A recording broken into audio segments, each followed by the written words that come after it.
व्यंजन के पहले एक अभीष्ट जानकारी आपको देना चाहेंगे। इसके पहले आपने जो भी जानकारी प्राप्त की, एक बार उसका विहंगम दृष्टि से आपकी आंखों के सामने से गुजारते हैं। वर्णमाला क्या होती है? वर्णमाला यानी कि ध्वनि के बाद वर्ण आता है, वर्ण के बाद शब्द आता है, शब्द के बाद आते हैं आपके वाक्य। भाषा की सबसे छोटी इकाई आपकी ध्वनि होती है, उसके बाद आपका वर्ण आता है और वर्ण के बाद आपका आता है शब्द और शब्द के बाद आपका आता है वाक्य। ये जो होती है ये आपका एक स्ट्रक्चर आपका होता है हिंदी के व्याकरण का। नेट प्रॉब्लम है जंगल अंग्रेजी नहीं, ऐसा नहीं होना चाहिए। भाषा की सबसे छोटी मौखिक इकाई आपकी ध्वनि कहलाती है। भाषा की सबसे छोटी लिखित इकाई आपकी वर्ण कहलाती है। भाषा की सबसे छोटी सार्थक लिखित इकाई आपकी शब्द कहलाती है और भाषा की पूर्ण सार्थक लिखित इकाई आपकी वाक्य कहलाती है। और इसी के बाद जानकारी हमें मिली थी कि वर्ण क्या होता है? भाषा की वह लघुत्तम ध्वनि जिसको विभाजित नहीं कर सकते हैं वो आपके वर्ण कहलाते हैं। स्वाति जी एक बार रिफ्रेश कर लीजिएगा। अंजलि जी, वर्णमाला वर्णों का सुव्यवस्थित एवं क्रमबद्ध समूह, सुव्यवस्थित एवं क्रमबद्ध समूह आपका वर्णमाला कहलाता है। हिंदी वर्णमाला में वर्णों की संख्या आपकी 44 होती है। हिंदी देवनागरी में वर्णों की संख्या आपकी 52 होती है। और यहीं पर एक जानकारी आपको मैंने और दी थी कि हिंदी बालपोथी में आपके वर्णों की संख्या 49 होती है। सुरभि जी आपका भी बहुत बहुत स्वागत करेंगे। भाषा की सबसे छोटी इकाई हरीश जी आपकी ध्वनि होती है, ये ध्यान रखेंगे। मौखिक की बात हो या लिखित की बात हो, मौखिक इकाई आपकी ध्वनि है और लिखित इकाई आपकी वर्ण होती है, ये ध्यान रखेंगे। अलका जी बहुत बढ़िया, बेहतरीन तरीके से, शानदार। उसके बाद हमने बात की थी कि वर्णमाला में जो आपके अवयव होते हैं वो आपके दो होते हैं। पहला होता है आपका स्वर और दूसरा होता है आपका व्यंजन। स्वर क्या थी? स्वर होते हैं कि ऐसी ध्वनियां, लकी जी क्या बात है, ऐसी ध्वनि जिसका उच्चारण, ऐसी ध्वनि जिसका उच्चारण स्वतंत्र होता है, जिसका उच्चारण स्वतंत्र रूप से हो, वो आपका क्या कहलाता है?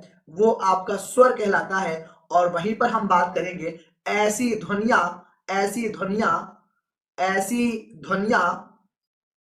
ध्वनि जिसका उच्चारण, जिसका उच्चारण स्वर की सहायता से हो, वो आपके क्या कहलाते हैं? वो आपके व्यंजन कहलाते हैं। विभा जी बिल्कुल, हाँ बिल्कुल, अभी अभी आपने किया है, हाँ व्यंजन कहलाते हैं। व्यंजन, इनकी संख्या आपकी 33 होती है और जो स्वरों की संख्या थी वो आपकी 11 थी। और एक परिभाषा आपकी और होती है स्वरों के बारे में कि स्वयं राजन्ते इति स्वरः, स्वयं राजन्ते इति स्वरः, यानी कि जो स्वयं में विराजमान होते हैं वो आपके क्या कहलाते हैं? वो आपके स्वर कहलाते हैं। अब व्यंजन की बात करेंगे, ऐसी ध्वनियां जिनका उच्चारण स्वरों की सहायता से होता है वे आपके व्यंजन कहलाते हैं। व्यंजनों की संख्या आपकी 33 होती है, लेकिन जब आपसे कुल व्यंजन पूछेगा तो इनकी संख्या आपकी 35 हो जाएगी। इसकी जानकारी अभी आपको देनी है। तो आज की कक्षा में हम बात करेंगे किसकी? व्यंजन की। यानी कि ऐसी ध्वनियां होंगी जो आपके स्वरों की सहायता से बोली जाएंगी। का से लेकर ज्ञा तक ये सारे के सारे आपके होते हैं व्यंजन। कौन कौन से व्यंजन होते हैं इनके बारे में चर्चा करते हैं। तो बात ध्यान देंगे, ये पूरी की पूरी तालिका आपके सामने होगी और मैं उम्मीद करूंगा कि बिल्कुल आपको स्पष्ट दिखाई दे रहा होगा। मैं सामने से थोड़ा सा साइड में हो जाऊंगा। ये पूरी की पूरी तालिका, इसका अध्ययन आपको आज करना है। कौन कौन से हैं? स्पर्शी व्यंजन है, द्विगुण व्यंजन है, अंतस्थ व्यंजन है, ऊष्म व्यंजन है और कुल व्यंजन मिलाकर आपके होते हैं 35। लेकिन जब आपसे व्यंजन की बात करता है तो वो इनकी संख्या आपकी होती है 33। कौन से दो नहीं होते हैं? आपके द्विगुण व्यंजन आपके नहीं होते हैं, ये ध्यान रखेंगे। ठीक है, दिखाई दे रहा है? हाँ उम्मीद करूंगा बिल्कुल दिखाई देगा। थोड़ा सा मैं साइड में भी हो गया हूं, आपको किसी भी प्रकार की कोई समस्या नहीं होगी। हम ये पूरी कोशिश करते हैं। ठीक है सुरभि जी, ठीक है शलिनी जी, अलका, हाँ बहुत अच्छे। तो एक एक करके हम जानकारी प्राप्त करेंगे कौन से आपके स्पर्श व्यंजन हैं, कौन से आपके द्विगुण व्यंजन हैं, कौन से आपके अंतस्थ व्यंजन होते हैं और कौन से आपके ऊष्म होते हैं, कौन से आपके संयुक्त होते हैं, कौन से आपके आगत होते हैं। इन सब की जानकारी आज की कक्षा में हम प्राप्त करेंगे। सर आप 11 बजे भी क्लास लेंगे, हम तैयार हैं लकी जी। बस यही तो हमारे और आपके बीच की आत्मीयता है, हमारे और आपके बीच का स्नेह है। आप सभी हमारा सौभाग्य होते हैं, इसमें कोई दो राय नहीं है। बहुत बढ़िया, बहुत बढ़िया। विभाजी यस सर, प्लीज कंटिन्यू कीजिए अच्छे से। ये अच्छे से कंटिन्यू कैसे होता है, ये अच्छे से कंटिन्यू कैसे होता है, जरा एक बार हमें बता दें। मैं जैसा हूं, जैसा दिखता हूं वैसा हूं, ये सबसे बड़ी बात है, ध्यान रखेंगे। तो सीधे अपने विषय पर आते हैं, एक एक करके जानकारी प्राप्त करते हैं कि कौन से आपके स्पर्शी होते हैं। ध्यान दीजिएगा, स्पर्शी व्यंजनों की संख्या आपकी होती है 25। स्पर्शी व्यंजनों की संख्या आपकी होती है 25। अब मेरी बात ध्यान से सुनेंगे, स्पर्शी व्यंजन को ही हम उदित व्यंजन भी कहते हैं। अगर आपकी परीक्षा में आ जाए, ये जानकारी हो सकता है आपके नोट्स में ना हो, लेकिन बेहतर तरीके से सुन लीजिएगा।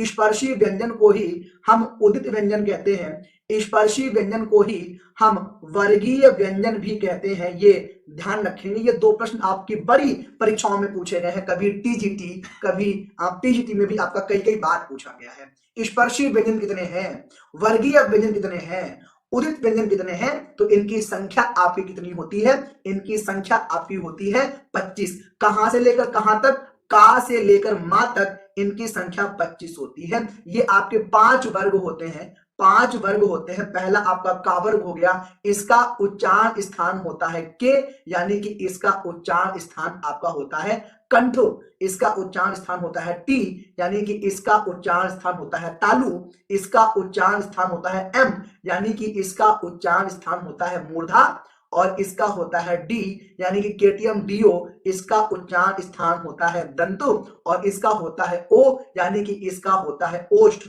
और एक नियम आपका बनता है केटीएम डीओ। सबसे आसान तरीका आपका याद करने के लिए, का वर्ग का उच्चारण स्थान आपका हो जाएगा के फॉर कंठ, चा से हो जाएगा टी फॉर तालु, और टा से हो जाएगा एम फॉर मूढ़ा, टा का हो जाएगा डी फॉर दंत, और पा का हो जाएगा ओ फॉर ओष्ठ। केटीएम डीओ याद कर लीजिएगा। एक प्रश्न आपसे कभी भी आपसे रूबरू हो सकता है, कभी भी आपका इन प्रश्नों से आमना सामना हो सकता है।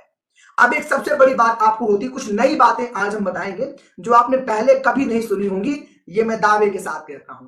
अब यहां से आपका आता है कि ऐसा कौन सा वर्ग है जो आपका स्पर्श संघर्षी होता है, जो आपका स्पर्श संघर्षी होता है। तो स्पर्श संघर्षी जो वर्ग होता है वो होता है कौन सा, आपका चा वर्ग, यानी कि चा छा जा झा या, ये आपके स्पर्श संघर्षी व्यंजन होते हैं, ये आपके स्पर्श संघर्षी व्यंजन होते हैं। इनकी संख्या भी आपकी 5 होती है। कई बार पूछा गया आपसे परीक्षा में कि कौन सा।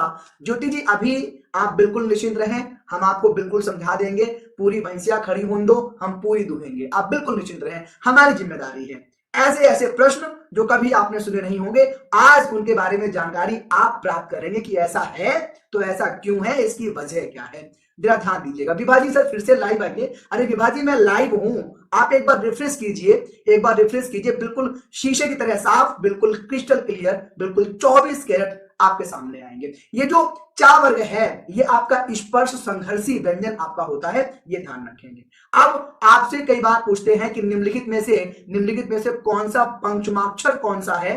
तो पंचमाक्षर का मतलब होता है आपके 5वां अक्षर, इनकी संख्या 5 होती है। ये आपका अंगा हो गया, ये आपका या हो गया, ये आपका रा हो गया, ये आपका ना हो गया, ये आपका मा हो गया। इनको ही हम क्या कहते हैं, इनको ही हम पंचमाक्षर भी कहते हैं।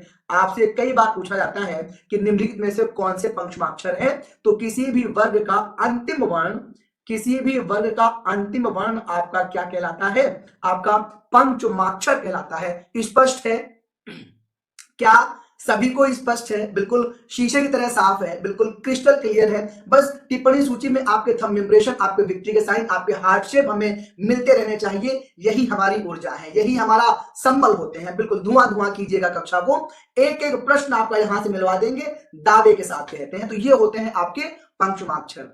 अब दूसरी बात आपसे होती है, कभी कभी आपसे पूछता है कि निम्नलिखित में से कौन से आपके अशुभ व्यंजन हैं। अशुभ व्यंजन कितने होते हैं, शायद पहली बार कुछ लोग पढ़ रहे होंगे। अशुभ व्यंजनों की संख्या आपकी होती है 3, और वो होते हैं आपके कौन से, वो होते हैं आपके अंगा होते हैं, आपके या होते हैं, आपके रणा होते हैं। इनको हम क्या कहते हैं, इनको हम कहते हैं आपका अशुभ व्यंजन कहते हैं। और इसके पीछे की एक वजह होती है, इसके पीछे की एक वजह होती है, क्यों, क्योंकि इनसे हिंदी शब्द का कोई भी शब्द शुरू नहीं होता, इसे हम अशुभ व्यंजन कहते हैं। इनकी संख्या 3 होती है, अंगा होते हैं, या होते हैं, ला होते हैं। इनसे हिंदी भाषा का कोई भी शब्द शुरू नहीं होता, इसलिए हम इन्हें क्या कहते हैं, अशुभ व्यंजन कहते हैं। क्या स्पष्ट है? क्या सभी को स्पष्ट है? नई जानकारी मिल रही है आपको, नई नई जानकारी मिल रही है आपको, उम्मीद करेंगे बेहतर तरीके से आपको समझ में आ रहा होगा। अब यहीं पर आपको अघोष, अघोष, अल्पप्राण, महाप्राण सब कुछ सिखा देंगे, कभी नहीं भूलेंगे। अब प्रश्न आपका होता है कि निम्नलिखित में से कौन सी अग्रध्वनियां होती हैं, कौन सी, हाँ जी बिल्कुल शालिनी जी बिल्कुल, कौन सी पश्च ध्वनियां हैं। तो अब हम सिखाने जा रहे हैं आपको कि अग्रध्वनियां कौन सी हैं, कौन सी आपकी अग्रध्वनि है और कौन सी आपकी पश्च ध्वनि है। जरा ध्यान से समझने की कोशिश कीजिएगा। मैं फिर कहता हूं, हिंदी आपके रटने का विषय नहीं है। अग्रध्वनि जो आगे की ध्वनियां होंगी, यानी कि आपसे का और खा, आपसे चा और छा, आपसे टा और ठा, आपसे ता और था, आपसे पा और फा, यानी कि किसी भी वर्ग के पहले और दूसरे वर्ण आपके क्या कहलाते हैं, अग्रध्वनियां। और किसी भी वर्ग के तीसरे, चौथे और पांचवें वर्ण ये आपके पश्च ध्वनियां कहलाती हैं। एक नंबर का प्यारा सा क्वेश्चन आपकी परीक्षा में आता है कि निम्नलिखित में से कौन सी अग्रध्वनि है और कौन सी पश्च ध्वनि है। तो अब कॉमन सेंस की बात, गा घा अंगा, जा झा और या, डा ढा और ना, द धा और ना, ब भा और मा, ये आपकी हो जाएंगी कौन सी, पश्च ध्वनियां हो जाएंगी। ये आपकी पश्च ध्वनियां हो जाएंगी। मैं एक बार और स्पष्ट कर दूं, ये आपकी हो गई कौन सी, ये हो गई आपकी अग्रध्वनि और ये हो गई आपकी पश्च ध्वनियां। एक नंबर का प्यारा सा क्वेश्चन कि निम्नलिखित में से कौन सी अग्रध्वनि है और निम्नलिखित में से कौन सी पश्च ध्वनियां हैं। कॉमन सेंस की बात, एक आपको याद करना है, दूसरा अपने आप आपको याद हो जाएगा, क्योंकि अग्र मतलब आगे, यानी कि किसी भी वर्ग के पहले और दूसरे वर्ण ये आपकी अग्रध्वनियां कहलाएंगी। और किसी भी वर्ण के तीसरे, चौथे, पांचवें ये वाले वर्ण क्या कहलाते हैं, आपकी पश्च ध्वनियां कहलाते हैं। ये ध्यान रखिएगा, ये ध्यान रखिएगा। अब यहीं से आपका एक प्रश्न आता है कि अघोष कौन है, सघोष कौन है। तो उसकी भी बात हम आपको बता दें, यहीं से याद करते हुए चलिएगा। अग्र माने आ से हो जाएगा आपका अघोष, आ से हो जाएगा आपका अघोष, यानी कि जो अग्रध्वनियां होती हैं, यानी कि जो अग्रध्वनियां होती हैं वही आपके अघोष कहलाते हैं। यानी कि का और खा, यानी कि चा और छा, यानी कि टा और ठा, ता और था, पा और फा, यही आपकी कैसी ध्वनियां हो जाएंगी, यही आपकी अघोष ध्वनियां हो जाएंगी, यही आपकी अघोष ध्वनियां हो जाएंगी। कई बार पूछा गया आपकी परीक्षा में, अघोष कौन है, सघोष कौन है। याद नहीं करना है, आपको समझना है। और मैं दावे के साथ कहता हूं कि आज के बाद आप अघोष, सघोष कभी भी आप भूलेंगे नहीं। आ से अग्रध्वनियां, आ से अघोष। अब आपकी कॉमन सेंस की बात, अब आपकी कॉमन सेंस की बात, जो अग्रध्वनियां थी वो तो आपकी अघोष हो गई। तो जो पश्च ध्वनियां हैं, जो पश्च ध्वनियां हैं कौन सी थी, गा घा और अंगा, उसके बाद आपका आएगा ज झा और या, उसके बाद आपका आएगा ड ढा और ना, द धा और ना, ब भा और मा, ये क्या हो जाएंगी, ये आपकी पश्च ध्वनियां हो जाएंगी। ये आपकी जो पश्च ध्वनियां थी वही आपकी क्या थी, वही आपकी सघोष थी, यही आपकी हो जाएगी सघोष। और इन्हीं को ही हम कहते हैं, इसी का नाम होता है घोष। तो याद हो गया, आ से अग्रध्वनि, यानी कि अग्रध्वनियां ही अघोष होती हैं। और जो अग्रध्वनि हो गई तो उसके बाद जो भी बचेगा वो सारा का सारा आपका सघोष हो जाता है। प्रियंका जी आपको मैं एक एक गिनवा दूंगा, बिल्कुल निश्चिंत रहे, अभी अभी समझने की कोशिश कीजिए, है ना। मैं फिर कह रहा हूं कि दूध के दांत से अखरोट नहीं तोड़े जाते। हम एक एक चीज आपको स्पष्ट करा देंगे, आप बिल्कुल निश्चिंत रहें। आप विषय पर रहिए, मुद्दे पर रहिए। अल्पप्राण, अघोष, सघोष, महाप्राण सबकी गिनतियां आपको सिखा देंगे, आप खुद पहचानेंगे, हम नहीं बताएंगे, आप खुद बताएंगे, ठीक है। चलिए, तो अघोष, सघोष स्पष्ट हो गया। अब यहां पर बताइएगा कि ये क्या लिखा है, ये क्या लिखा है, ये लिखा है स्वर। सा से होता है स्वर और सा से होता है सघोष, यानी कि सारे के सारे स्वर, यानी कि सारे के सारे स्वर आपके कैसे होते हैं, सघोष होते हैं। सारे के सारे स्वर आपके सघोष होते हैं, ये ध्यान रखिएगा, ये ध्यान रखिएगा, ठीक है, ठीक है। सा से स्वर, सा से सघोष, आज के बाद भूलेंगे क्या, आज के बाद भूलेंगे। सा से स्वर, और सा से सघोष भूलेंगे आज के बाद, आघोष सघोष कभी नहीं भूलेंगे। ये बात बहुत बढ़िया। आपके थंब इंप्रेशन, आपके विक्ट्री के साइन आने लग जाए, समझेंगे कि मेरी मेहनत सफल हो रही है, पूरी शीशे की तरह साफ हो रही है, बहुत अच्छे। आघोष सघोष हो गया। चलो अब बात करते हैं अल्प प्राण और महाप्राण की। दिव्या जी ये अंगा, या और णा ये आपके अशुभ व्यंजन थे, अशुभ व्यंजन थे, बिल्कुल ध्यान रखिएगा। शीशे की तरह साफ, एकाग्र होकर बैठिए, कोई काम कर रहे हैं छोड़ दीजिए, व्हाट्सएप की चैटिंग बंद कर दीजिए, केवल और केवल कक्षा पर रहिए, ठीक है, बिल्कुल ईमानदारी से। दिव्या जी मैंने बता दिया है, आपका जवाब मैंने दे दिया है आपको। ये होते हैं आपके कौन से, आपके ये हो गए आपके आघोष और सघोष। अब बात करते हैं किसकी, अल्प प्राण और महाप्राण की। एक नंबर का प्रश्न आपसे आता है अल्प प्राण का, एक नंबर का प्रश्न आपका आता है अल्प प्राण का, और एक नंबर का प्रश्न आपसे आता है महाप्राण का। अब देखिएगा मैं आपको करके सिखाने जा रहा हूं कि कैसे आपको सीखना है, कैसे आपको जानना है कि कौन आपके अल्प प्राण है और कौन आपके महाप्राण है। जल्दी से देखिएगा। अल्प माने क्या होता है, अल्प माने क्या होता है, हाँ सुनिएगा। अल्प माने क्या होता है, अल्प माने होता है आपका कम यानी कि थोड़ा। और महा माने क्या होता है, महा माने होता है ज्यादा, महा माने होता है ज्यादा। आपके अल्पप्राण और महाप्राण खत्म होने वाले हैं, जरा एक बार सुनिएगा। अल्प माने होता है थोड़ा, यानी कि प्राण माने होता है आपकी प्राणवायु यानी कि ऑक्सीजन, यानी कि जो आप ग्रहण करते हैं, यानी कि ऐसे स्वर जिनको बोलने में कम प्राण वायु की आवश्यकता होती है, वे आपके अल्प प्राण कहलाते हैं।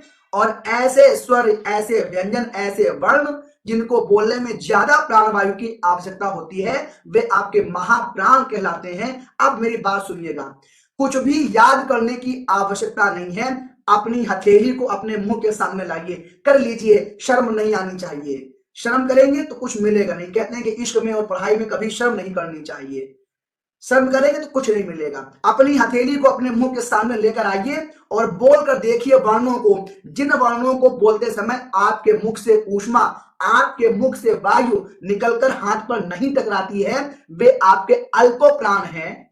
और ऐसे व्यंजन, ऐसे स्वर, ऐसे वर्ण जिनको मुख से बोलते समय प्राणवायु निकलकर हथेली पर टकराती है, वे आपके महाप्राण हैं। बोल के देख लीजिए, अपने आप सीख जाएंगे कौन सा अल्प प्राण है, कौन सा महाप्राण है। जल्दी कीजिए, का बोलिए, मैंने बोला का। मुख से किसी भी प्रकार की कोई भी प्राणवायु, कोई भी वायु हथेली पे आकर नहीं टकराई है, यानी कि ये जो हो गए, ये जो आपके का वाले हो गए, चा हो गए, टा हो गए, ता हो गए, ये कैसे हैं आपके, ये आपके अल्प प्राण हैं। अब ईमानदारी से जरा अब खा को बोल के देखिए, ईमानदारी से बताइएगा, कोई झूठ नहीं बोलेगा। हमने बोला खा, तो जैसे ही खा बोला, हमारे मुख से वायु निकलकर हथेली पर टकराई है। और यकीन मानिए, बिल्कुल याद नहीं करना है, परीक्षा में जो भी आपका वर्ण आए, हथेली आपकी, हाथ आपका, मुंह आपका, कोई नकल नहीं है, कोई चीटिंग नहीं है, केवल बोल के देखा और गोला भरा, और गोला भरा। जैसे हमने बोला खा, तो खा पर क्या हुई, हमारे मुख से प्राण वायु निकलकर टकराई है, यानी कि ये कैसे हो गए, ये हो गए आपके महाप्राण। और ये खा हो गया, छा हो गया, ठा हो गया, था हो गया, फा हो गया, ये आपके महाप्राण होते हैं। फिर से आपने बोला घा बोल के देखिए, झा बोल कर देखिए, ढा बोल कर देखिए, धा बोल कर देखिए, भा बोल कर देखिए, ये भी आपके कैसे होते हैं, महाप्राण होते हैं। करके सीखा आपने, करके सीखा, याद नहीं करना है 1 3 5 2 4 6 नहीं याद करना है। वर्ण आपके सामने आया, आपने तुरंत अपनी हथेली को अपने मुंह के सामने लगाया, बोल के देखा, गोला भरा, गोला भरा। स्पष्ट है, सभी ने करके देखा, ऐसा कौन है जिसने करके नहीं देखा। आप लोग पढ़ते हो बाल विकास में कि हमें प्रयोग से करके सीखना है। आपको मैंने बताया था कि हिंदी आपकी वैज्ञानिक भाषा है, प्रयोग के माध्यम से सिद्ध होती है, तर्क मांगती है, प्रमाण मांगती है। दे दिया मैंने आपको प्रमाण कि अल्प क्यों है और महा क्यों है, इसलिए होते हैं अल्प प्राण और महाप्राण। स्पष्ट है, सभी को स्पष्ट है। करके देखा, कभी गलती होगी, कभी गलती नहीं होनी चाहिए, आप बिल्कुल ध्यान रखेंगे। आप करके देख लीजिए, आप करके देख लीजिए, बहुत बढ़िया, बहुत अच्छे। आप बिल्कुल याद करने की आवश्यकता आपको नहीं है, कभी नहीं भूलेंगे अल्प प्राण और महाप्राण। अपने बच्चों को भी सिखा दीजिएगा, करके सीखो। विज्ञान कहता है ना कि करके सीखो, हमने आपको करके सिखा दिया, बहुत बढ़िया। ये हो गए आपके अल्प प्राण और महाप्राण, अल्प प्राण और महाप्राण। स्पष्ट है। आप ध्यान रखिएगा कि समस्त समस्त स्वर जो होते हैं वो आपके कैसे होते हैं, समस्त स्वर आपके अल्प प्राण होते हैं, समस्त स्वर आपके अल्प प्राण और कैसे होते हैं, सघोष होते हैं। ये बात ध्यान रखिएगा, इसको कहीं भी नोट कर लीजिएगा, कहीं पर भी नोट कर लीजिएगा। बहुत बढ़िया अंशका जी, जैसे भी याद करें वो आपका अपना तरीका है, मैंने बता दिया, याद करने की आवश्यकता नहीं है। एक शब्द है, फिर एक नहीं अल्प है, फिर एक नहीं, हाँ हाँ दिव्या जी जैसे आप याद करें, आप ये याद मत कीजिए क्रम, मैंने कहा ना मुंह आपका, हाथ आपका, हथेली आपकी, बोल के देख लीजिए, तुरंत हो जाएगा। हाथ कंगन को आरसी किया, पढ़े लिखे को फारसी किया, तुरंत करके देखिए। अब बात करते हैं, अब आपका आता है द्विगुण व्यंजन। अब ध्यान दीजिएगा, एक अच्छा प्रश्न आपका आ रहा है। द्विगुण व्यंजन को ही हम कहते हैं उपक्षिप्त व्यंजन, इसी का नाम होता है आपका उपक्षिप्त, इसी को हम कहते हैं ताड़नजात, इसी को हम कहते हैं ताड़नजात, और इसी को हम कहते हैं नवीन विकसित ध्वनि, इसी को हम कहते हैं नवीन विकसित ध्वनि। ये एक ही नाम होते हैं, ये एक ही नाम होते हैं, इनकी संख्या होती है 2, डा और ढा, डा और ढा। आपकी परीक्षा में कई बार पूछे गए हैं, उपक्षिप्त कह दे, ताड़नजात कह दे, नवीन विकसित कह दे, द्विगुण कह दे, एक ही बात होती है, एक ही बात होती है। कई बार प्रश्न पूछा गया है कौन सा उपक्षिप्त है, कौन सा ताड़नजात है, कौन सा आपका द्विगुण है। स्पष्ट है, इनकी संख्या 2 होती है, डा और ढा, डा और ढा। ठीक है, तो जब इनको हम गिन लेते हैं तब संख्या आपकी हो जाती है 35, नहीं तो जब इनको 2 को हम नहीं गिनते हैं तब संख्या आपकी हो जाती है 33। और जो कि आपके क्या होते हैं, जो कि आपके मूल व्यंजन आपके होते हैं 33। यहां से ऐसे आते हैं, ऐसे आते हैं। सर ये कैसे याद करें, विभाजी याद नहीं करना है, अब याद करने की उम्र नहीं है, अब जितना आंखों के सामने से गुजारेंगे उतना आपको स्पष्ट होगा, समझने की कोशिश कीजिए।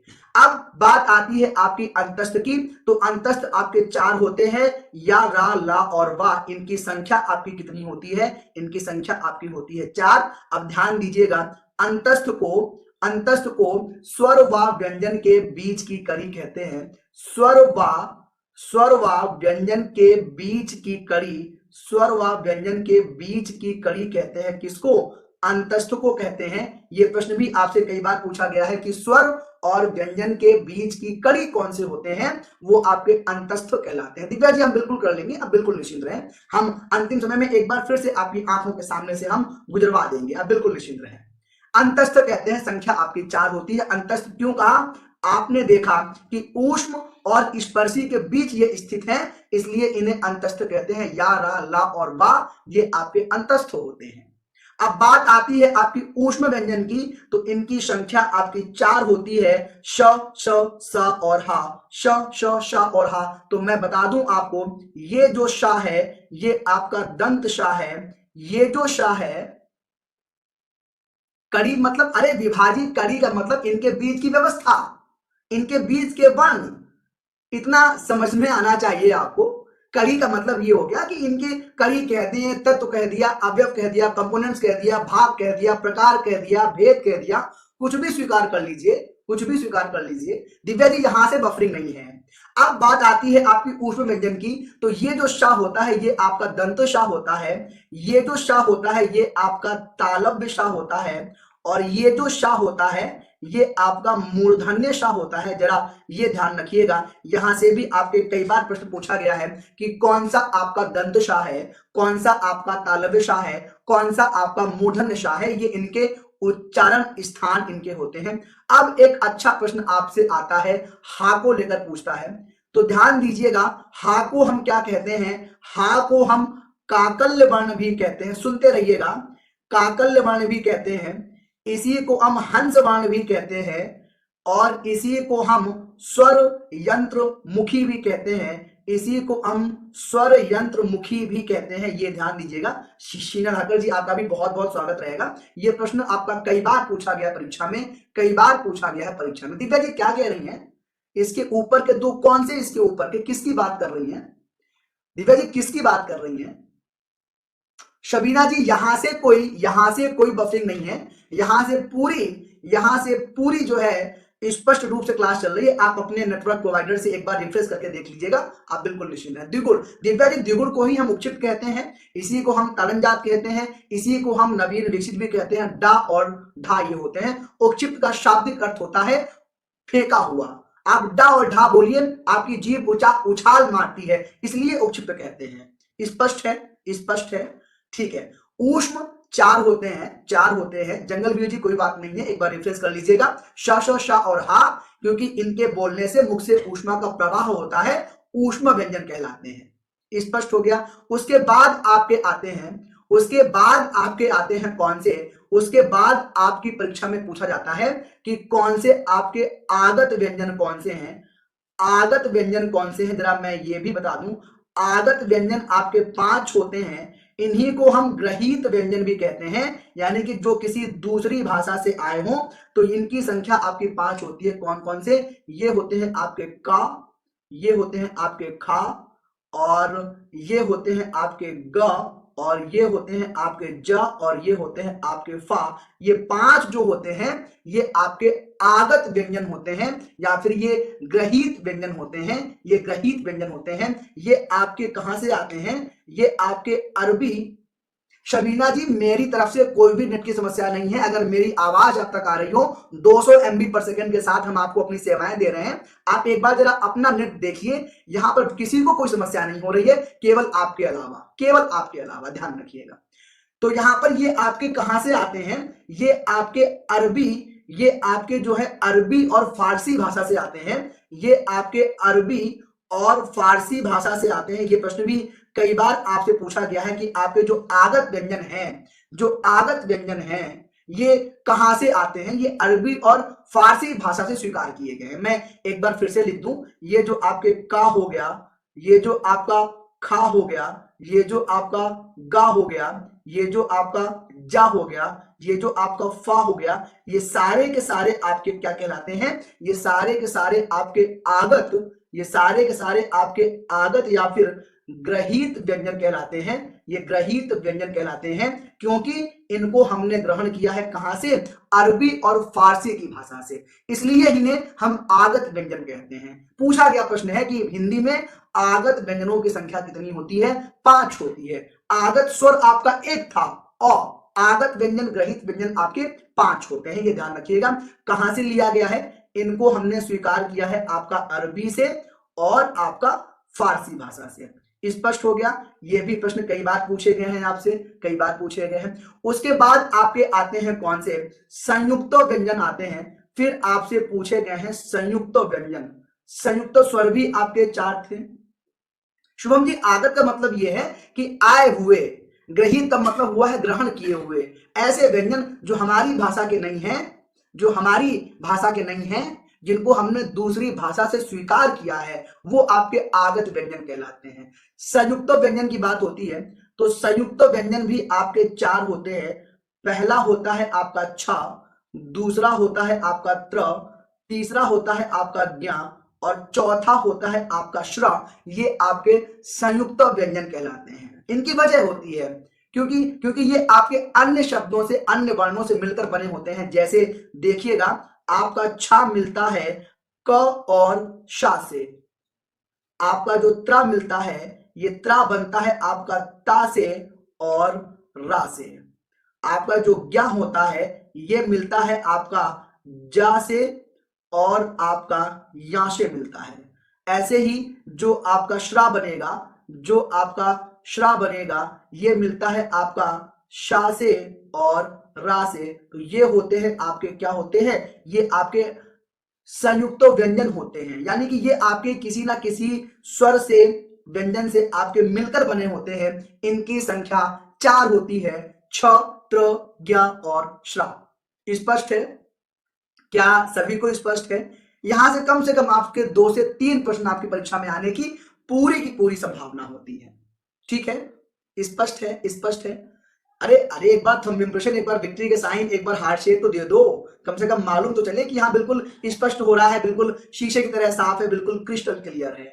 जिनको मेरी कक्षा नहीं समझ में आ रही है, एक बार रिफ्रेश कर लीजिएगा। यहां से कोई समस्या नहीं है, बिल्कुल ईमानदारी से। रा में हलंत है क्या? नहीं, रा में हलंत नहीं है। आप बिल्कुल निश्चित रहें। इसको हम ऐसे भी लिख सकते हैं, इसको हम ऐसे भी लिख सकते हैं, ऐसे, ठीक है, बात वही रहेगी, ये ध्यान रखिएगा। हाँ, हलंत नहीं लगेगा, अंत में नहीं लगेगा, बिल्कुल इसमें नहीं है, इसको काट दीजिएगा, इसमें हलंत नहीं है। इनको हम ऐसे भी लिख सकते हैं, क धन श धन आ, बिल्कुल स्पष्ट है। अंशिका जी आभार, आभार। दिव्या जी क्या कह रही हैं, क्या कह रही है दिव्या जी? चलिए ठीक है, आगे बढ़ते हैं। उसके बाद अगर ऐसा मिला हुआ लिख जाए कहीं पर, का हो गया, श हो गया, आ हो गया, तो ये भी सही है। और चाहे आपको ऐसा लिखा हुआ मिल जाए, ये ध्यान दीजिएगा, ये ध्यान दीजिएगा, ये दोनों एक ही बात है, ये दोनों एक ही बात है। अंतस्थ, अंतस्थ चार थे आपके, या, रा, ला और वा, ठीक है, स्वर और व्यंजन के बीच में स्थित थे, इसलिए कहा गया अंतस्थ। कुल व्यंजन हो गए। उसके बाद बात करते हैं, आपसे पूछता है कि निम्नलिखित में से कौन सा आपका पार्श्विक व्यंजन कौन सा होता है, पार्श्विक व्यंजन कौन सा होता है? तो पार्श्विक व्यंजन आपका होता है ला। अब इसकी वजह सुनिएगा, इसकी वजह सुनिएगा। पार्श्व माने होता है बगल में। जब हम ला को बोलते हैं ना, तो हमारे जीभ के दाएं और जीभ के बाएं से, यानी कि जीभ के दाएं बगल से बाएं बगल से वायु का प्रवाह होता है। आप बोलकर देख लीजिए एक बार, आपको पहचान में आएगा, हाँ ऐसा होता है। ला बोल के देखिए, लगता है कि जीभ के दाएं और जीभ के बाएं से हवा का प्रवाह, वायु का प्रवाह हो रहा है, इसलिए इसे पार्श्विक कहते हैं। पार्श्व माने होता है बगल में, पार्श्व माने होता है आपका बगल में, ठीक है, इसलिए इसे बोलते हैं हम क्या, पार्श्विक कहते हैं। ये कई बार पूछा गया परीक्षा में। उसके बाद आपसे पूछा जाता है कि लुंठित कौन सा है, लुंठित स्वर कौन सा है, लुंठित स्वर कौन सा है? तो ध्यान दीजिएगा, लुंठित आपका होता है कौन सा, ये कई बार पूछा गया है, ये अलग अलग प्रकार हैं आपके। लुंठित की बात करें तो लुंठित व्यंजन आपका होता है कौन सा, रा होता है। सर एक बार उच्चारण भी कर दीजिए, किसका, एकता जी किसका करना है उच्चारण, जरा हमें बताएं किसका करना है। लुंठित होता है रा। लुंठित माने होता है आपका लटका हुआ, लुंठित माने होता है आपका लटका हुआ। कहां से लटका है? तो आप देखते हैं कि रा जो है ना, ये शिरोरेखा से लटका हुआ होता है, यहां से लटका हुआ होता है, इसलिए हम इसे लुंठित कहते हैं, इसलिए हम इसे लुंठित भी कहते हैं। इसी को हम प्रकंपित भी कहते हैं, इसी को हम प्रकंपित भी कहते हैं। जैसे ध्यान दीजिएगा, प्रकंपित का मतलब होता है आपका कंपन करना, ये भी आपका होता है रा। प्रकंपित का मतलब होता है आपका, जो बता रहे हो बोलकर देखो। हाँ हाँ बिल्कुल बिल्कुल, ठीक है नितिन जी, बिल्कुल स्वागत है आपका। इसी को, क्योंकि प्रकंपित क्या होता है, क्योंकि ये कंपन करता है, कंपन का मतलब वाइब्रेशन करता है। आप रा को बोल के देखिए, आप ला को, जंगल जी बिल्कुल, आप रा को बोलकर देखिए तो ये कंपन होता है। और यहां पर ध्यान दीजिएगा, कम से कम, कम से कम आपका होता है 2 बार, और ज्यादा से ज्यादा, ज्यादा से ज्यादा 3 बार। ये इसकी सीमा भी है कि कंपन कितना होना चाहिए, कम से कम 2 बार और ज्यादा से ज्यादा 3 बार। ये कहते हैं कौन, आचार्य कामता प्रसाद गुरु। अगर 2 से कम है और 3 से ज्यादा कंपन है, तो ये एक प्रकार का वाक दोष होता है, जिसे आप अंग्रेजी में अफेजिया कहते हैं, जिसे आप अफेजिया कहते हैं, है ना, ये ध्यान रखिएगा। और ये मात्रा किसने बताई, कामता प्रसाद गुरु के अनुसार। हिंदी के पाणिनि कहलाते हैं कामता प्रसाद गुरु। ध्यान दीजिए, ये प्रश्न बड़ी परीक्षाओं में आपसे पूछा गया है, बड़ी परीक्षाओं में, स्पष्ट है। लुंठित भी पढ़ लिया, पार्श्व भी पढ़ लिया, प्रकंपित भी पढ़ लिया, अंतस्थ पढ़ लिए, पुष्प पढ़ लिए। अब आप पे आते हैं कि निम्नलिखित में से कौन सा आपका वर्ष व्यंजन है। वर्ष ऐसी जगह होती है, ऐसी जगह होती है जहां पर आपके सजातीय और विजातीय स्वर क्या होते हैं। ज्योति जी, सजातीय मतलब एक ही समान, आ आपका सजातीय है, आ और ई ये आपके विजातीय हो गए, उ सजातीय है, उ और ई ये आपके विजातीय हो गए। ठीक है लकी जी, अभी कराते हैं, अभी कराते हैं। वर्ष आपका होता है कि जहां पर आपके दांत और मसूड़े, जहां पर आपके दांत और मसूड़े आपस में मिलते हैं, उसे हम वर्ष कहते हैं।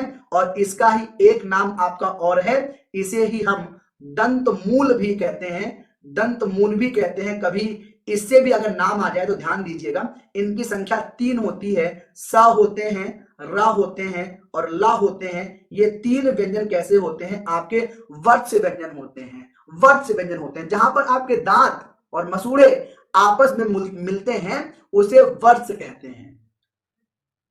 कभी आपसे आ जाए कि निम्नलिखित में से दंतमूल कौन सा है, निम्नलिखित में से वर्ष कौन सा है, तो वो आपके स, रा और ला होते हैं, ये ध्यान रखिएगा। एक छूट गया था, एक छूट गया है कि अर्ध स्वर कौन सा होता है, तो मैं आपको बता दूं जरा कि अर्ध स्वर आपके होते हैं कौन से।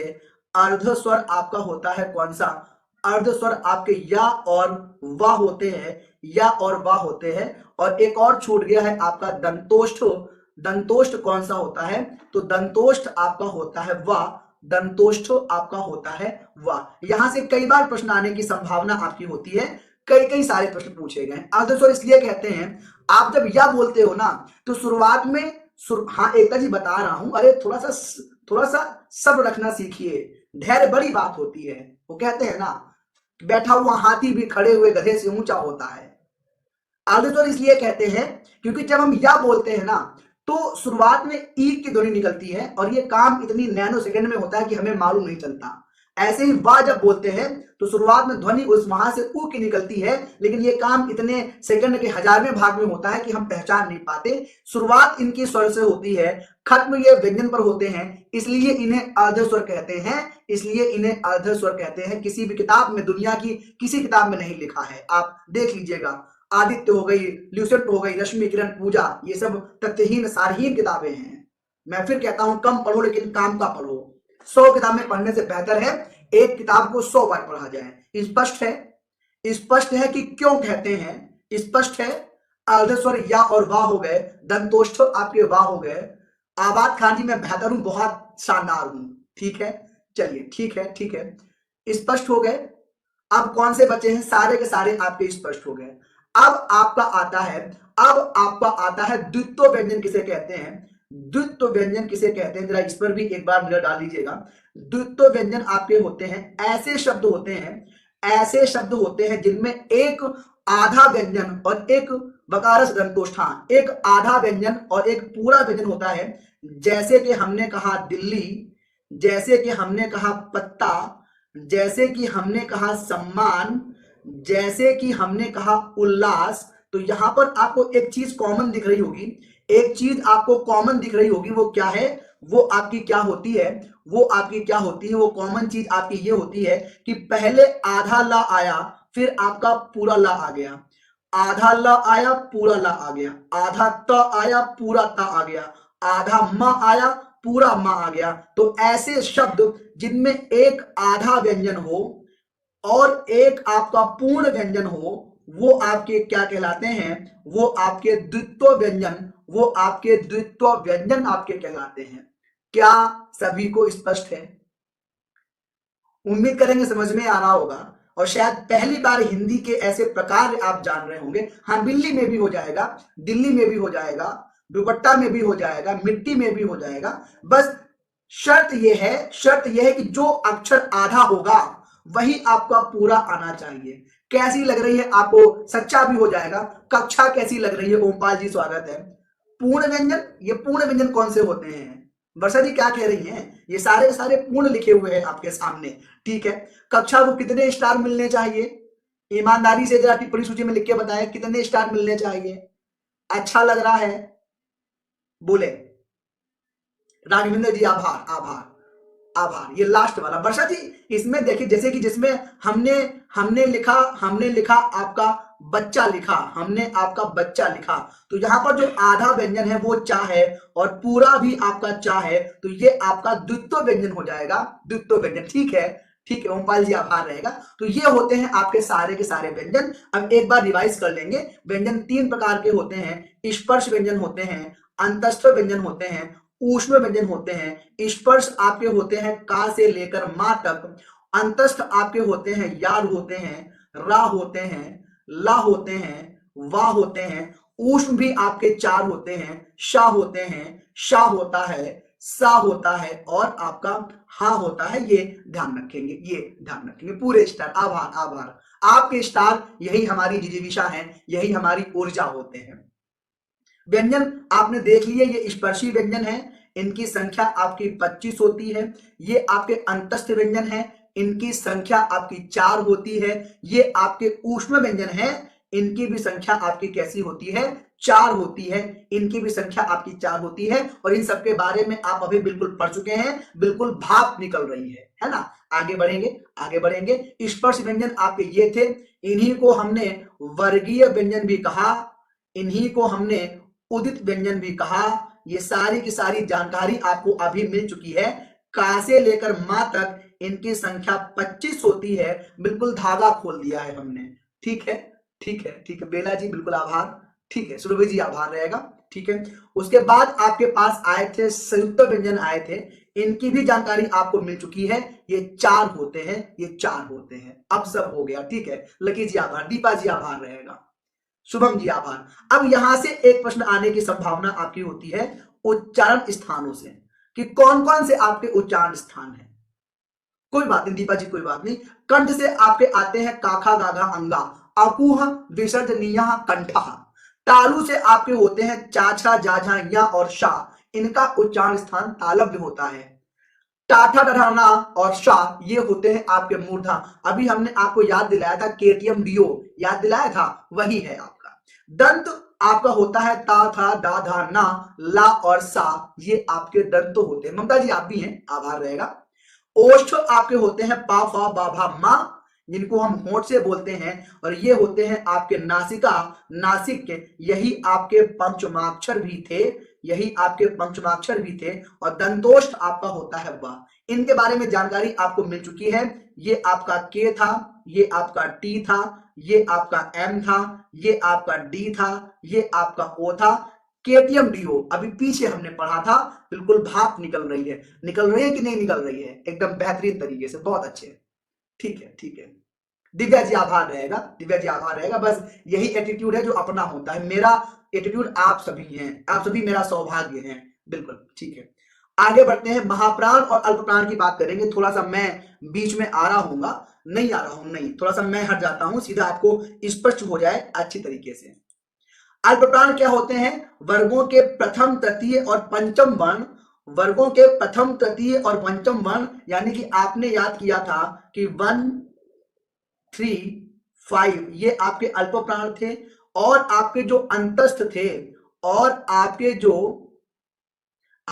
जो बहुत शांतिपूर्ण टाइप में, ठीक है, ठीक है, जंगल जी आभार रहेगा। और जो आपके अंतस्थ थे वो आपके क्या होते हैं, वो आपके अल्प प्राण होते हैं। और महाप्राण क्या थे, आपके किसी भी वर्ग के दूसरे और चौथे वर्ण, और उसके बाद आपके जितने भी ऊष्म वर्ण थे वो सारे के सारे कैसे थे, वो सारे के सारे आपके कैसे थे, महाप्राण थे, महाप्राण थे।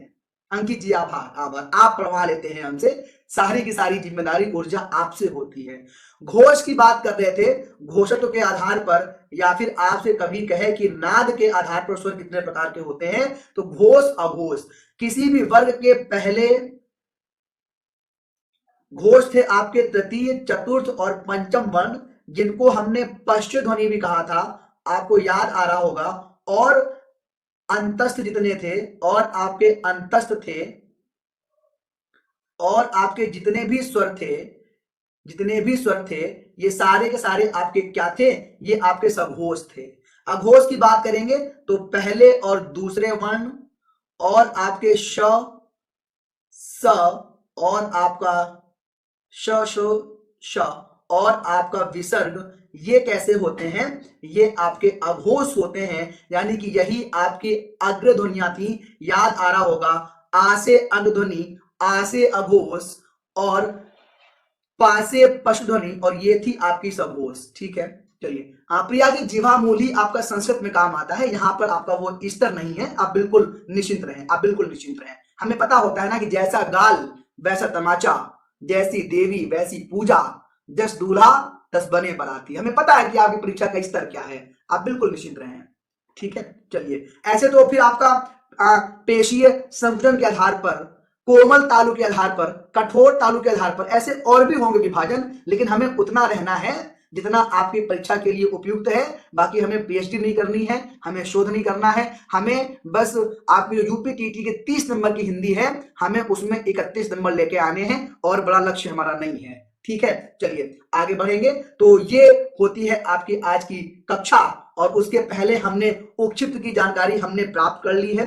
उपक्षिप्त की जानकारी हमने प्राप्त कर ली है, आप बिल्कुल निश्चिंत रहें, एक एक करके, है ना। उपक्षिप्त जान लिए हैं, आपके डा और ढा होते हैं। नासिक आपके यमम गरनम ना और मा होते हैं। पार्श्विक आपका ला होता है। प्रकंपित आपका क्या होता है, प्रकंपित और लुंठित, प्रकंपित और लुंठित आपका क्या होता है। सर सीटेट के एग्जाम में ग्रामर नहीं आती है, ग्रामर 5 नंबर की आती है, 5 नंबर की आती है। और प्रकंपित और लुंठित आपका कौन सा होता है, ये आपका रा होता है, ये आपका ला होता है, ये आपके डा और ढा होते हैं। इनके बारे में भी जानकारी आपको मिल चुकी है। ठीक है, ठीक है।